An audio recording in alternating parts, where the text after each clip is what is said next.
Alright people, welcome back to the channel. Please like, share, subscribe, comment, all that stuff. Cheers for coming back on to tune into this video anyway. To be honest, I'm not really up to doing this, but I'd already made this video earlier and was unsatisfied with it, so thought I would redo it.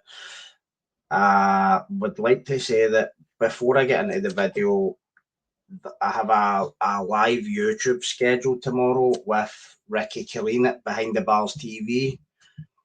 Great guy, great channel, is the best prison channel in the UK, in my opinion. Ricky's from Newcastle.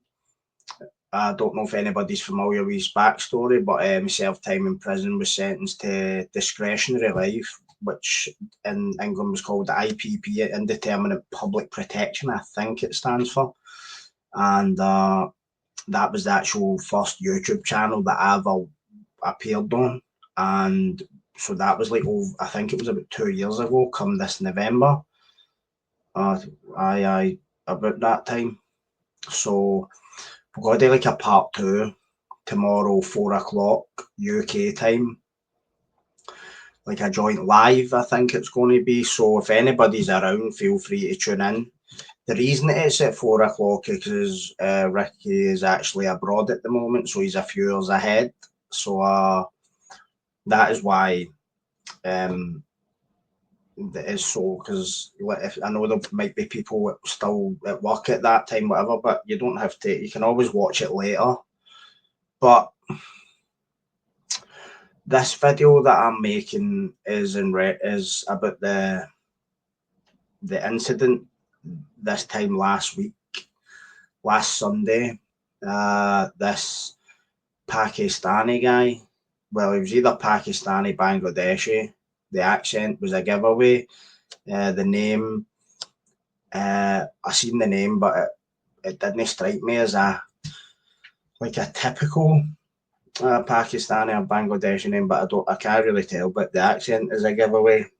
Some of you might have seen it because there was people recording it on their phones. So what had happened was he had boarded a flight from London Luton Airport to Glasgow Airport.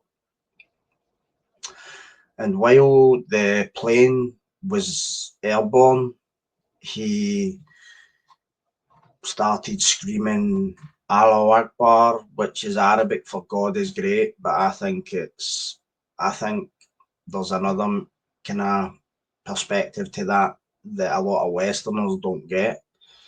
I think that in their eyes it means their God is better than our God. Now you might be thinking there's only one God. I agree. But in the eyes of the extremists, I think they think we pray to somewhat like a white God. I don't know what's going on in their heads, but I'll try and work it out. He was screaming that he had a explosive device. He was going to bring the plane down, and he also made the statements, death to America, death to Trump. Now, President Donald Trump was actually, I believe he was in Scotland at the time on a UK visit.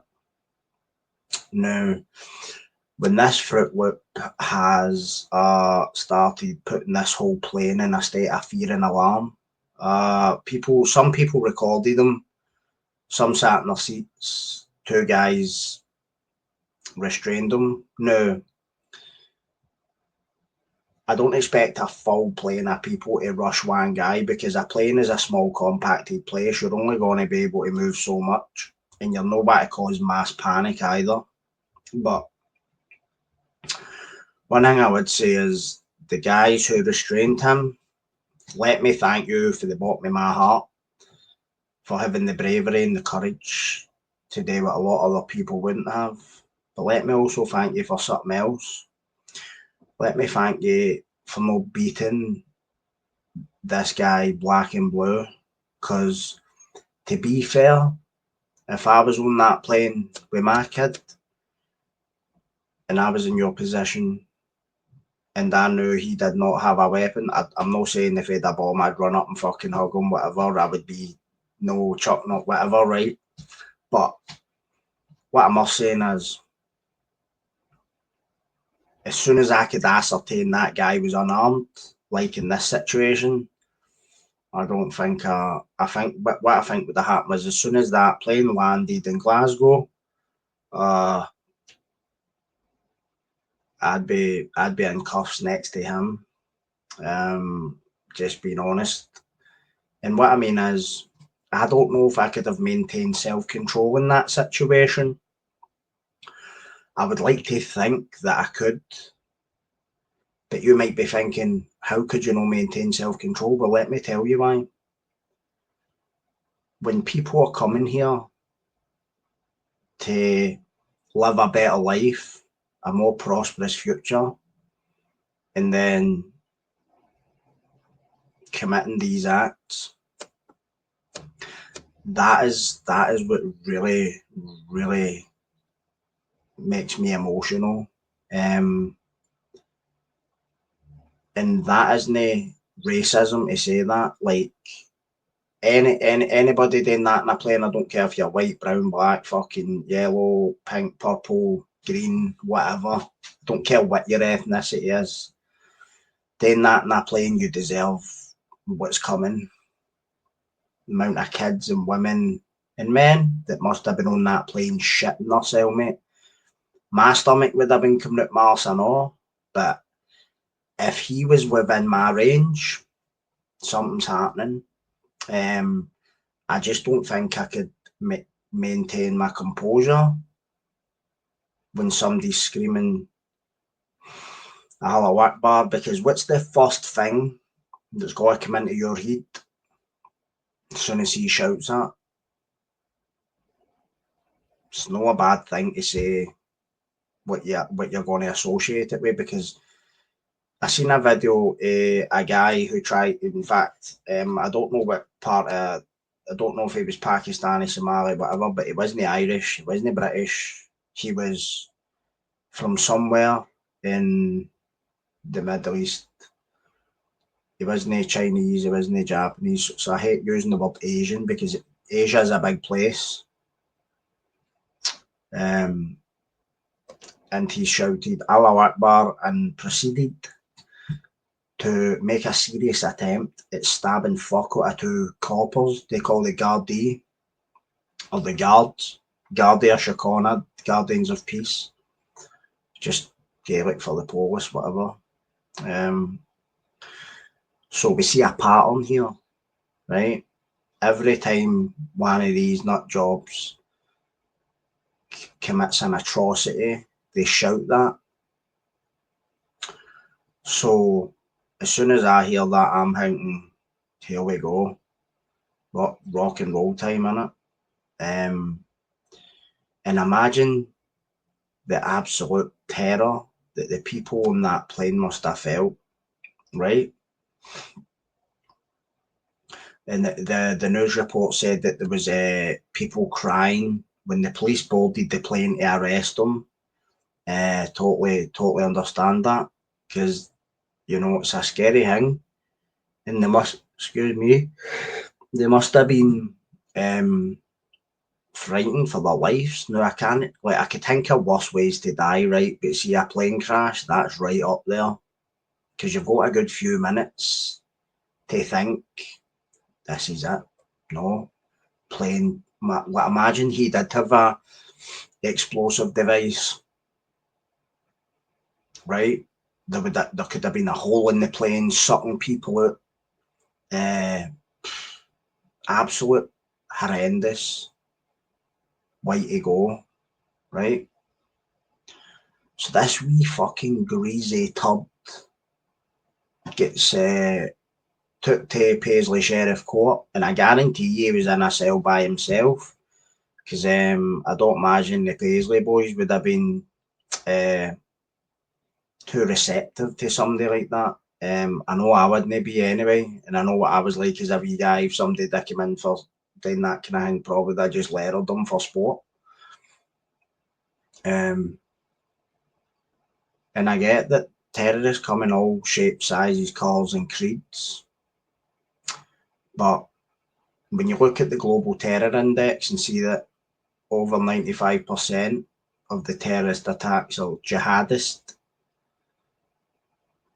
there's the self-explanatory. But you imagine the absolute slap in the fucking face that some people must have felt when this guy's or TikTok, social media, whatever, screaming death to Trump, death to America, Allahu Akbar, right? Now here's the key.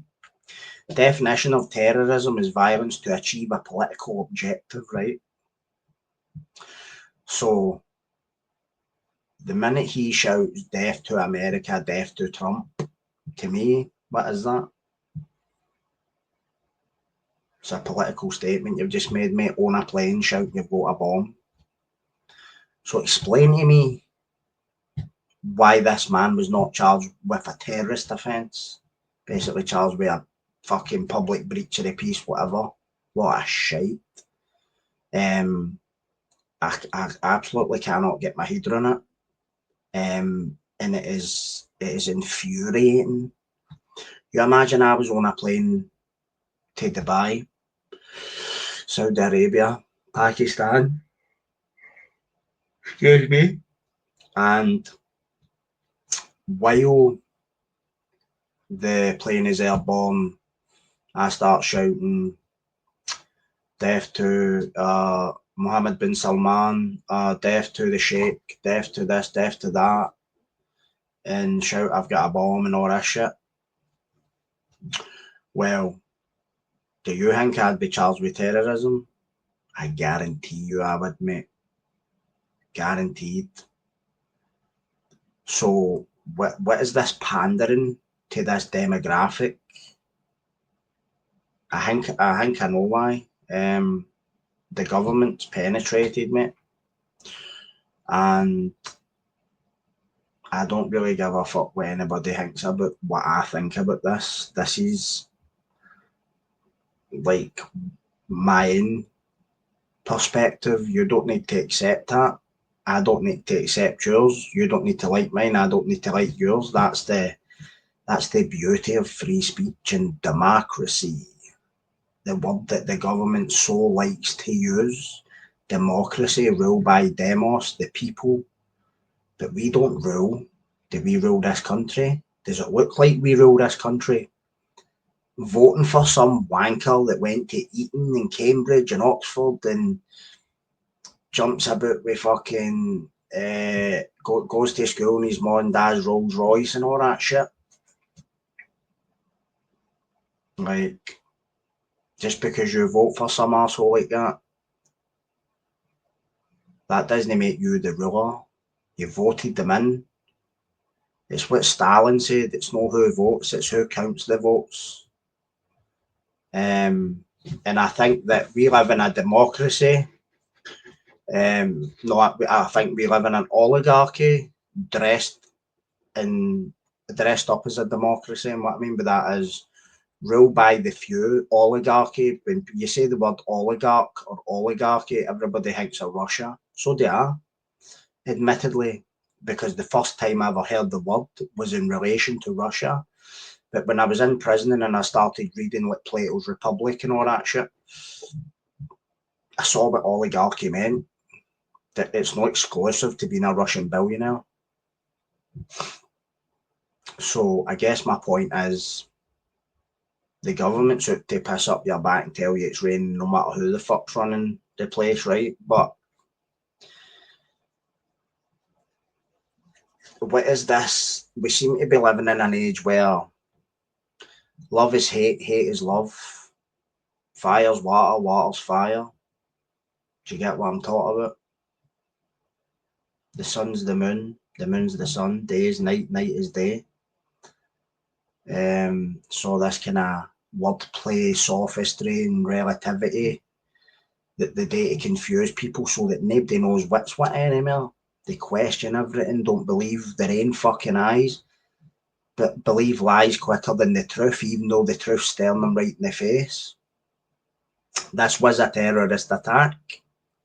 This was a political statement, and I don't give a fuck if counter-terror are actually watching this. This was a political statement, so this man should have been charged with a terrorist offence. It is a fucking joke that this is happening. But I just want to pull up the article. Hold on, please. Too many. Fuck. This is it. So, hold on. Why is that not coming up? I do this all the time, mate. All the time, man. I don't know what I do this for. I think it's because I opened too many pages at once. Right, so man in court over disturbance on EasyJet flight. So let me ask you something, BBC News. Is somebody being on a plane and threatening to blow out the sky while it's airborne classed as a disturbance now? I'm not expecting you to answer it. A man has appeared in court over a disturbance on an EasyJet flight from Luton to Glasgow Airport on Sunday. So that was a week ago today. And it actually happened early in the morning. I wasn't even at my fucking bed. I think I had a few beers the night before. But that was the day I went to do the podcast with Sean Toll. And we were actually talking about a lot of related topics to this stuff. And when I came out of the podcast, that is when I seen the report. So I thought it was like just happened, but obviously it happened earlier that day. So we have this is it here. So a man has appeared in court over a disturbance on an EasyJet flight from Luton to Glasgow Airport on Sunday. Abe Nayak, 41, was arrested and charged after the flight landed at about 8:20 on Sunday morning. Mr. Nayak of Luton entered no plea at Paisley Sheriff Court over charges of assault and endangering the safety of an aircraft. Counter-terror police had initially assessed video footage of the incident. Mr. Nayak is not facing terrorism charges. A video shared online showed a man in the aircraft who appears to shout "Death to America, death to Trump," and "Allahu Akbar," an Arabic phrase meaning God is greatest. Two men then tackle him and pin him to the floor of the plane. Mr. Nayak was remanded in custody to appear in court again next week. Bossack. But hope you're enjoying that good prison food anyway, mate. Best of swag you'll get, especially you. But endangering an aircraft. How could they endanger an aircraft with no boom boom? So what? I don't know. It's like they were looking. I don't know. Maybe I'm just looking too much into it. Like, how he's not been charged with terrorism, but it's like if you go and rob a bank with an empty gun, they're still charged with armed robbery, right? But I know he didn't have a bomb, but the political objective was there. Violence to achieve a political objective. You know what I mean? Just because he didn't fucking punch MD or slap MD or kick MD doesn't mean to say it wasn't violent. People were terrified. You know what I mean? It's a fucking disgrace, man. No doubt he'll get a fucking slap in the arse. Get a medal after Keir Starmer to Sadiq Khan, probably. I don't know. But sad state of affairs. Sad state of affairs. And I'd just like to say to everybody that was at the peaceful protests in Manchester and other places across England yesterday, well done at not losing your tempers. Well done for standing up for your country and your people. Fuck the politicians and the people who enable them. Because I can't remember who it was that said this. I don't know if it was Alexander Solzhenitsyn or Nietzsche.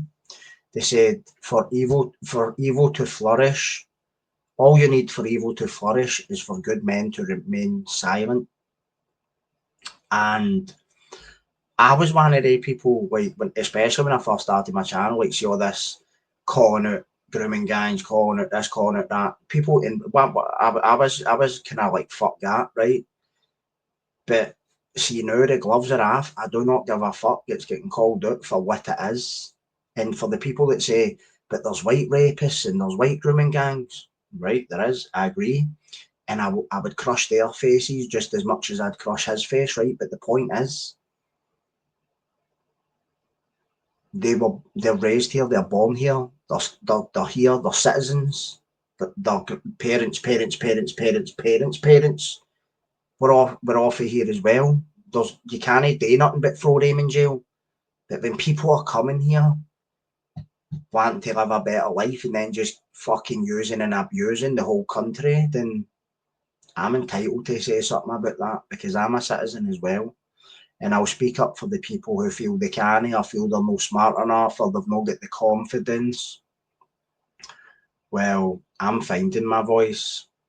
I'm done with writing a lot of shit for the fucking, like, all this academic bullshit. See, all these academic institutions in the UK, they're compromised with foreign money, foreign endowments from hostile nations to push certain agendas. This is a fact. Do you know how? Because I've read most of it.